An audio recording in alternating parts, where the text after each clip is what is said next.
Welcome to Out of Bounds. Thanks for tuning in tonight. I'm Maria Montgomery along with Dan Reefer and Alex Walker. Tonight we'll take you around the SEC and college basketball in what has been a wild weekend.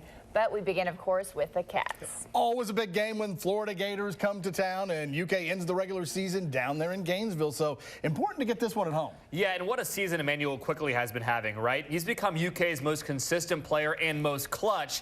That showed up in a big way last night at Rupp Arena. Yeah, John Wall made the trip to see the Cats against the Gators. Probably no coincidence that the #1 ranked point guard in the 2021 class, Kennedy Chandler, was on a visit to UK for this game. It was tied at 31 at halftime. Then Florida took control early in the second half to go up 40-33. UK comes back to tie it at 44, and then Emmanuel Quickley takes over, going on a personal 9-0 run with 3 straight from beyond the arc. And the Cats held the Gators without a field goal for nearly 7 minutes. Well, Florida would cut the lead to 5 with about 4 minutes to go. Ashton Hagans comes up with a big steal, gets it ahead to Maxey for the layup. And then with about a minute and a half to go, Quickley with a shot clock beating 3 that bounces off the front rim, high off the glass before it drops. That put UK up 61-53. Quickley had a career-high 26 points. The Gators forced 3 UK turnovers and went on a 6-0 run in the final minute, but UK sank its free throws to hold on 65-59, improving to 21-5, 12-2 now in the SEC. The Cats have put together a 6-game win streak heading into the final 2 weeks of the regular season. And after another big performance from Quickley, should he be in the conversation now for SEC Player of the Year? Well, let's hear what Coach Cal thinks about that in the postgame comments sponsored by the Bob Allen Motor Mall. Cal, now that he's in the 25-point club, can we talk about Emmanuel Quickley as a SEC Player of the Year candidate? Yeah, he needs to have you ready? I'm with IQ. I mean, he's playing, you know. He's playing. And but in the first half, he dribbled past 3 or 4 shots. And that's why I grabbed him at halftime. And I said, if you don't shoot open shots, I'm putting Johnny in. Coach Cal told him at halftime, if he doesn't shoot the ball, then he was coming out the game. So I knew man was going to go in there, have confidence in him. Every time I pass to him, I think it's going in. So he's told me that a couple times, not even this year. He's told me that last year a couple times as well. I know Cal wants my best interest, so when he tells me to shoot the ball, I just look for opportunities to be aggressive. That's all. He played amazing tonight. He made every shot. When we needed a basket, we just went to him. He made really tough threes. His overall game tonight, he just played amazing. So the whole thing with should Emmanuel Quickley now be considered a candidate for SEC Player of the Year? Well, that conversation got started following UK's huge road win over LSU Tuesday. Yeah, the Athletics' Kyle Tucker asked Calipari after that game. He basically said, we've been talking about Nick Richards for SEC Player of the Year, but should we also be talking about Quickley? Calipari really didn't answer the question, but he said the Cats have had 4 players score at least 25 points in a game this season, but Quickley has yet to do it. Well, he has now with 26 against the Gators, so that's part of where all that came from in the postgame last night. But also, Calipari probably knew when he was asked about Quickley for SEC Player of the Year back on Tuesday that they were about to launch that Nick Richards All-American campaign. Here's the video UK put out promoting Nick. Paid for by Nick Richards for All-American. He was born in Jamaica, but he's an adopted son of the bluegrass. At 17, just 3 years after he started playing basketball, he made the decision to join something greater, the greatest tradition in the history of college basketball. Ever since, Nick Richards has served Kentucky. He ignored naysayers who said he had to be one and done. He believed in the process. He wanted to write his own story. To me, he's the best big man in America. His record speaks for itself. A double-double machine, one of the country's best in field goal percentage, Kentucky's leader in rebounds and blocks. He's someone you can always count on. How many guys have 7-footers that can do what that kid does? Not many. He's made a believer of a nation, a big blue nation, in Kentucky's push to the postseason.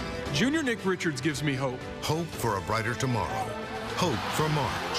Kentucky will go as far as Nick Richards can take them. With determination, experience, and 3 years of hard work, Nick Richards has cemented himself as one of the best players in the country. Nick Richards is the big man America needs. Pick Nick. I don't want to get political, but Nick's my guy. Pick Nick for SEC Player of the Year. Pick Nick. Pick Nick, because there's never been a candidate like him. I'm Nick Richards, and I approve this message. That was such an awesome job by UK's marketing and video department. The Rep Arena just went wild whenever they played it. It was awesome. It was really fun, yeah. And then at the game yesterday, they also passed out Nick Richards campaign signs that the eruption zone held. It was really special. Well, so now the question is, when will we see the I'm with IQ campaign? I mean, we need to see those signs for quickly, right? Yeah, the folks at UK now have a lot more work to do before this week gets underway. We'll see. And coming up next on Out of Bounds, we'll get into the top plays from UK's win over Florida and hear more from Coach Cal and the players. Welcome back to Out of Bounds. We're going to go a little deeper into UK's win over Florida, and that begins with Emmanuel Quickley. He leads off our top plays presented by Kentucky Greenleaf. Well, Quickley had that personal 9-0 run against the Gators with 3 straight threes. He winds up with a career-high 26 points, goes 4 of 6 from beyond the arc. He scored 15 of UK's first 19 points in the second half and 22 of UK's total of 34 second-half points. Yeah, he's been on some kind of tear lately. During UK's current 6-game winning streak, Quickley has averaged 15.5 points in the second half alone. This was the 7th time he scored at least 20 points in UK's last 15 games. He was fantastic. He was the best player on the floor. Thought he did a great job finding space, searching. They did a good job finding him, hit huge shots, and complemented that with terrific defense. I'm reading a book called Shot Would Carry Water, and I read this page today. Basically says, in a war, and in those senses, the war is a war, the same thing as basketball, but basically says the person that has the least chance to die is the person that's not afraid to, to lose his life. And it kind of relates to basketball in a way that if you're not afraid to fail, then you have the most chance of being successful. So, like I said, in no sense is the war like basketball, but it kind of relates in the same way. All right, so now let's talk about Tyrese Maxey. He started the season with 26 points against the then #1 ranked Michigan State. But really, it's been just recently that he's had a bit of a breakthrough as far as his complete game goes. And that's to be expected, right? He's a freshman, but now it's late February, and he's shown a lot of growth. He flirted with a triple-double against the Gators, 13 points, 7 rebounds, and 7 assists. Well, Coach Cal says he's seen Maxey's energy on defense improve, says Maxey has been better playing through contact when he goes to the rim. Also, Calipari was impressed with those 2 free throws Maxey knocked down with 12 seconds to go last night. No, I think Tyrese is capable of that. I mean, he should be a triple-double because if he makes easy passes, you're not going to turn it over, and they're assists because these guys can play. The second thing is I've seen him rebound and do that stuff. Now go get it, and he's doing it. And making those 2 free throws, folks, that's the first time this year he's done that. Listen, he's either missed or gone 1 or 2. He's not made 2. Believe me, I'm watching every game. He made them this game. Big step for him. All right, and now to Ashton Hagans. He did not start against Florida. In fact, it was the first time he hasn't started since December of 2018, but he wound up playing 34 minutes, so he might as well have started. Exactly. Yeah, Hagans was active on defense. He had 3 steals and was definitely a big part of Kentucky shutting Florida down offensively in that second half. And he made some nice passes, too. 4 assists, but 6 turnovers. His decision-making in an offensive game needs to improve a little from March, but he was questionable to even play in this game, as Calipari explains. It was dangerous what I did with Ashton, because if he got hit right on that spot, he's probably out 3 games. Not real smart, but he said, I could do this, I'll play. And, I didn't start him either half, but he performed. He's still 6 turnovers by Ashton. Come on. And 1 at the end where he's dribbling through 3 guys. What are you doing? So we got to clean some stuff up. Now let's take a look at where Kentucky stands as far as its NCAA tournament resume. The Cats have won 6 straight and have a 2-game lead in the SEC. Yeah, and UK is number 21 in the net rankings, number 27 in Ken Pomeroy rankings, which makes up part of the net rankings. And that's what the NCAA Selection Committee uses to determine seeding. UK's Quad 1 record, meaning home wins versus the top 30, neutral court wins over top 50, and road wins over the top 75. UK is 6-3. Yesterday's win over Florida was a Quad 2 win because it was a home game and the Gators are not ranked in the top 30. They're 34th. Did you have that straight? A lot of math. UK's best wins, by the way, are Louisville, Michigan State, Texas Tech, and LSU. Those teams are all top 30 in the net. The loss that won't go away is Evansville, which is ranked number 257 in the net. I can't count that high. Utah is 90th right now. Most projections have UK as a 3 or a 4 seed. Here's Coach Cal on what needs to happen for UK to be at its best in March. Fresh legs and fresh minds in March. That's what wins. Now, that's why I'm saying Thursday, do I do my normal stuff or do we start backing up? Fresh minds means I'm not overwhelming them with 2-hour film sessions. I'm not overwhelming them with big, long scouting reports and overdoing this. They got to feel free and fresh going into March. And you know, to be honest, and I probably said this last time about 4 weeks ago, I thought we may have maxed out. I'm like, I don't know if I can get anything more out of this group. And then I told the team that, not then, after. But here's what happens. The only way in my opinion, the only way your team gets better is if individual players are improving. And not just your starters or your top 3. We need Johnny Juzang to just continue to get better. We need Keon to continue to get better. EJ, you're close. He is so close to being what he's capable. He's close. But he's close because he's conditioning, he's pushing, and then we got to get Nate to play like he did against Arkansas. So we got to get that going a little bit. And what's happened is the players on the floor, the players on the bench, everybody seems to be getting better and more consistent, and that's what we need. Coming up next on Out of Bounds, we're going to take you around the SEC and see how the UK women's team did against top-ranked South Carolina. We're going to check in on how the UK women's team did against top-ranked South Carolina shortly, but right now let's take a look at what went down in the SEC Saturday. And we start with Auburn, which was coming off back-to-back losses at Missouri and Georgia, then got down 17 points in the second half at home against Tennessee.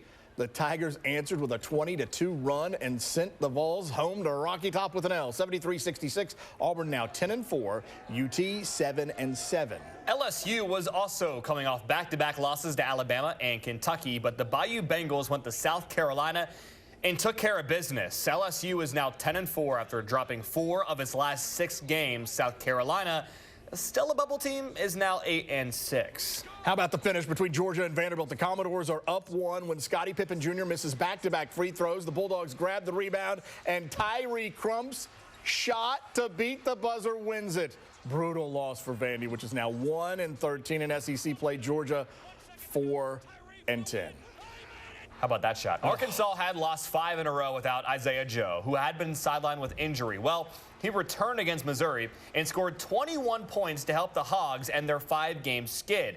The Razorbacks are now 5-9. The Tigers also 5-9. Alabama scored its most points in a road game that did not go to overtime in program history, beating Ole Miss in Oxford, 103-78. Kyra Lewis Jr., 17 points, 11 assists for the Tide, which improved to 7-7 in the conference. The Rebels dropped to 4-10. And finally, Texas A&M is starting to heat up. The Aggies beat Mississippi State 87-75 for their 3rd straight win.